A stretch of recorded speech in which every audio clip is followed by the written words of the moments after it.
To change the days for sleep mode schedule on Samsung Galaxy S24 Ultra, swipe down the top of the screen and then tap setting icon. Scroll down the screen to find mode and routine. Tap mode and routine. While you are in the mode section, tap sleep. Next, tap turn on automatically.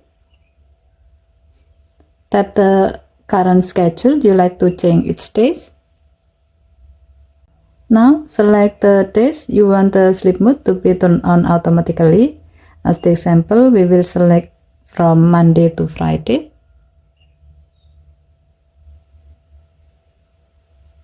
Tap save button to save your new schedule. And then tap done button to save the change. By doing this, now your phone will automatically enable the sleep mode from Monday to Friday at a predefined time. Okay, thank you for watching. Please help to like and subscribe. Have a nice day.